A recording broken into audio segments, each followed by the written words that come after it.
Si c'était vrai, ce serait un crime contre le football africain.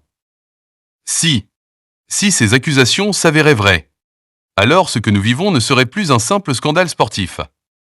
Ce serait un acte criminel majeur. Un acte qui mettrait en danger la vie des joueurs. Un acte qui salirait à jamais l'intégrité du football africain.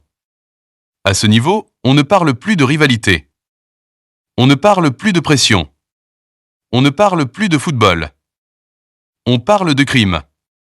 Et face à un crime potentiel, il ne peut y avoir ni silence, ni protection, ni arrangement.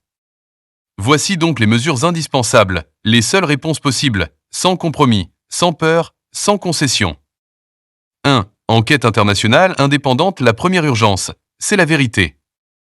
Une enquête internationale immédiate, conjointe entre la CAF, la FIFA et des autorités sanitaires internationales indépendantes. Des analyses toxicologiques complètes doivent être réalisées sur tous les joueurs concernés. Les staffs, les hôtels, les services de restauration, les responsables logistiques doivent être auditionnés. Chaque repas, chaque boisson, chaque lieu. 2. Poursuite judiciaire pénale. Si un empoisonnement est confirmé, alors le sport s'efface. Et la justice entre en scène. Procès pénal international. Qualification possible. Tentative d'homicide, mise en danger de la vie d'autrui, sabotage sportif.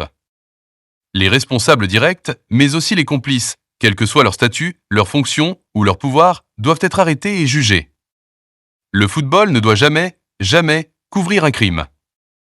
3. Sanctions sportives exemplaires. Si les faits sont établis, les sanctions doivent être historiques. Suspension immédiate du pays hôte de toutes les compétitions CAF et FIFA. Retrait de l'organisation de la CAN ou de toute compétition future. Amende financière très lourde. Interdiction d'accueillir des équipes étrangères pendant plusieurs années. Un message clair, tolérance zéro. 4. Protection ôtée suivie des joueurs parce que les premières victimes, ce sont les joueurs. Prise en charge médicale totale. Suivi à long terme. Soutien psychologique. Indemnisation financière. Et surtout, protection juridique des témoins et des lanceurs d'alerte. La peur ne doit jamais faire taire la vérité. Merci d'avoir regardé jusqu'au bout. Si t'as aimé, laisse un like, abonne-toi et partage à fond. Et clique sur la prochaine vidéo juste ici.